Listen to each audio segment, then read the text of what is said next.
Dear Feminism, You Didn't Make It Equal by Christina Curtin, June 13th, 2025. I wish I could go back in time to the feminist movement and have a one-on-one with the suffragettes. These women who fought for the rights of women everywhere, demanding equality in representation. And yes, there's good in this. I want to be able to own property, vote, and have equal access to education. Though being permitted to drive a car might be a debatable right for women given my history with hitting stationary objects.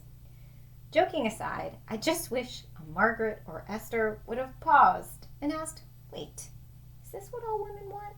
Because not all of us wanted what they're fighting for, or at least not all of it. Even though I know there are many other women out there just like me, it still feels a little taboo to say this out loud. We're supposed to want total equality. We are smart, strong, and arguably better in the workplace than most men. But just because you can do something, it doesn't mean you should. I might die on this hill, but I'm just going to say it. In striving to achieve equality, the women's movement made things less equal for women like me. Because now, those of us who were fine with our place are now living in a society where staying in that place is harder. Trying to be a good mother and build a strong home is exceedingly difficult because now things are equal. Because of the feminist movement, women can now work. Great, right? We can find fulfillment in the workplace. That sounds lovely. But the thing is, with more women in the workforce, household incomes rose. But so did the cost of living. The two-income household went from being a luxury to a requirement. Even if you'd rather be home, it's no longer a choice. It's a financial necessity that you work. So, we work. We leave our kids in daycare or summer camps. We seek out strangers to raise our children because we've been told we need a career. Or we work from home and try to balance Zoom meetings with snack refills and preschoolers who have no concept of personal space or time.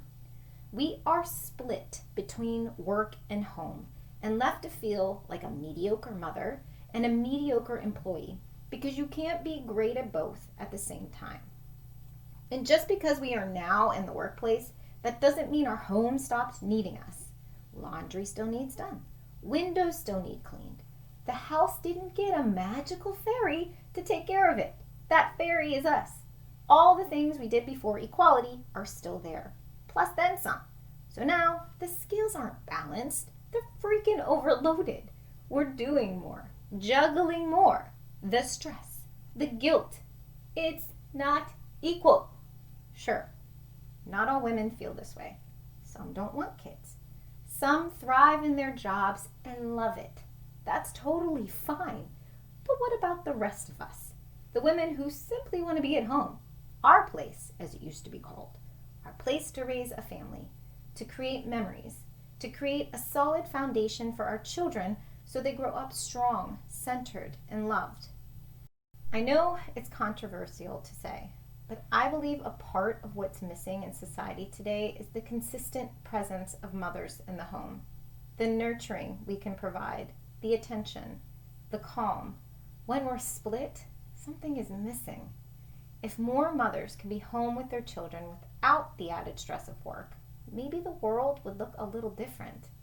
Maybe there'd be less violence, fewer mental health struggles, and learning disabilities, because we'd be there, focused on our family, and unsplit.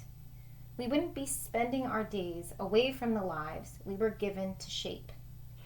My oldest daughter just graduated from high school. She's 18, and the world is now telling her that it's time to grow up, go to college, and figure out a career. It's been shoved down her throat for the past decade. Pick a college, pick a path, become something. The thing is, she doesn't want to become anything other than what her heart is saying she is. She wants to be a mom. That's it. She doesn't really want to get a degree. She wants to build a family, a home, and make memories. And I think that's wonderful. So many parents tout their children's achievements, their grades, college acceptances, career choices. But I think being a caregiver and having the desire and ability to be an amazing mom is more important and impressive than anything else. She shouldn't have to prove herself to society or get a paycheck to show her worth. Being a mom isn't less than anything. We shouldn't ever have to say we're just a stay-at-home mom. It's not just. It is. Moms matter. And this role as a woman deserves as much respect as anything else. Feminists and their liberation of women just made it harder to achieve. They wanted us to have it all. They wanted us to have equality with men. But in the end, they just made it so we have to do it all. And for those of us who just want to be mothers, or simply women present in our homes, that choice is no longer simple. If we don't want to do it all, we're made to feel like we failed this game of life somehow. And that's not equality at all. That doesn't feel like empowerment. It just seems unfair. Behind the post, a bit of backstory. Okay, so I've been musing about this for some time. My gripe with the women's movement and how I kind of wish we could go back to the simpler times when women could just stay at home, especially if you have kids. The needs of your family are so great that being split between work and home is a constant struggle in all areas, mental, physical, financial. I know that the women's movement gave us so much good, and I don't want to revert back to the way things were exactly, but I don't think where we are today is right. When I get frustrated or overly stressed at home, sometimes I will joke and yell, "I blame the feminists!" and my family will laugh at me.